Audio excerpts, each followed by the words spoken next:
साथियों, आपके मन में कभी न कभी यह प्रश्न जरूर आई होगी कि देवता, भगवान और ईश्वर में क्या अंतर है। अगर इस सवाल का जवाब आप लोगों से पूछो तो अधिकतर लोगों का जवाब यही होगा कि तीनों में कोई अंतर नहीं है। लेकिन साथियों, अगर मैं कहूँ कि इन तीनों में बहुत ज्यादा अंतर होता है तो यह सुनकर आप चौंक गए होंगे। साथियों, चौंकिए मत, ये वीडियो इसी प्रश्न का उत्तर देने के लिए बनाया गया है। साथ ही हिंदू धर्म में 33 करोड़ देवता होने का जो भ्रम फैला हुआ है, यह भी बताएंगे इस वीडियो में।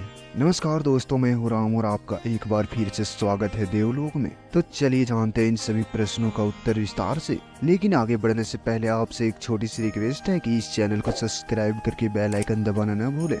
साथियों, हम सबसे पहले देवता, भगवान और ईश्वर तीनों के बारे में एक एक करके जानेंगे। उसके बाद तीनों में क्या अंतर है उस पर चर्चा करेंगे।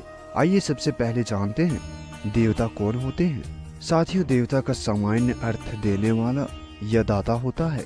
जैसे सूर्य देवता रोशनी देते हैं, जल देवता जल। इसी प्रकार हमारे बहुत से देवता जैसे अग्नि देवता, इंद्र देवता, वायु देवता आदि बहुत से देवता है। प्रकृति में हमें जो भी कुछ देता है वह देवता ही है। जैसे प्रकृति, पृथ्वी, चंद्र, समुद्र आदि को देवता माना जाता है। ठीक उसी प्रकार हम कई जीव जंतु और पेड़ पौधों को भी देवता मानते हैं।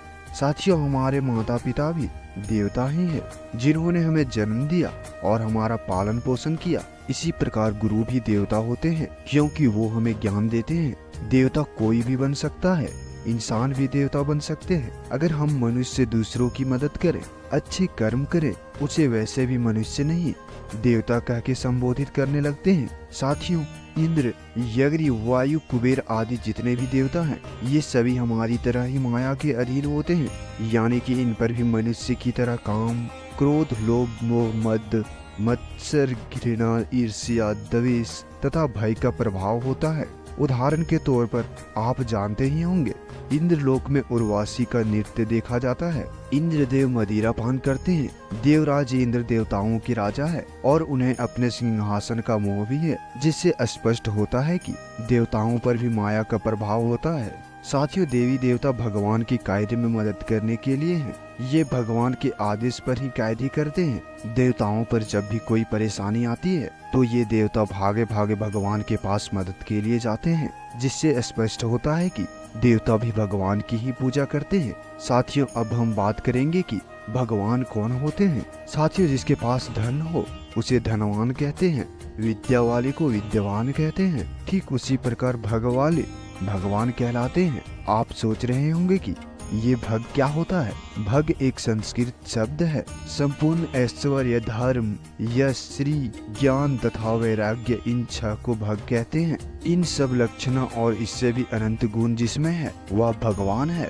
भगवान इन सभी गुणों के चरम उत्कर्ष को अपने जीवन में धारण करते हुए आदर्श प्रस्तुत करते हैं। इन सभी गुणों से युक्त होकर मनुष्य जाति को अज्ञान, अत्याचार, भय, शोषण आदि से मुक्ति दिलाने वाला भी भगवान माना गया है। साथियों, भगवान शब्द का एक अर्थ भी बताया गया है। अगर हम भगवान शब्द के एक एक अक्षर को अलग करें तो हमें 5 अक्षर प्राप्त होते हैं, जिसका अर्थ है भा से भूमि, ग से गगन, व से वायु, य से अग्नि और न से नीर।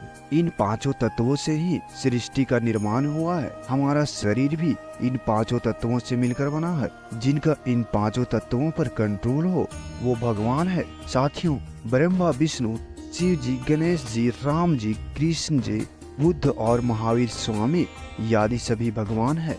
साथियों, अब बात करते हैं कि ईश्वर कौन है। साथियों, ईश्वर का कोई आकार, रंग, रूप नहीं है। ईश्वर निराकार है। ईश्वर सृष्टि के प्रत्येक कण कण में है। हम उसे देख नहीं सकते, सिर्फ महसूस कर सकते हैं। जैसे माता पिता का प्यार, जिसे हम देख नहीं सकते लेकिन होता है, ये महसूस कर सकते हैं। ठीक उसी प्रकार इन भौतिक आंखों से ईश्वर को नहीं देखा जा सकता। और जो चीज हमें दिखाई नहीं दे रही है, इसका मतलब ये नहीं कि वो है ही नहीं। साथियों, ईश्वर एक ही है जो सृष्टि के कण कण में मौजूद है। आयुर्वेद में ईश्वर के बारे में लिखा गया है कि वह परमात्मा सारे संसार को गति देता है, किंतु समय की गति शून्य है, अचल है। वो दूर भी है और पास भी।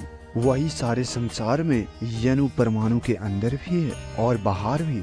साथियों, ईश्वर को परमात्मा भी कहते हैं। ईश्वर नित्य है, अमर है, अजर है, यभय है और अकाय है। साथियों, अब बात करते हैं उस बात पर जिसमें 33 करोड़ देवता होने की जो बात कही जाती है। दरअसल यह एक भ्रम है जो कोटि शब्द के कारण हुआ है। कोटि का मतलब प्रकार होता है और करोड़ भी होता है, लेकिन ज्यादातर लोग करोड़ ही जानते हैं, इसीलिए करोड़ कहने लगे इसे। लेकिन देवता असल में 33 कोटि यानी कि 33 प्रकार के होते हैं।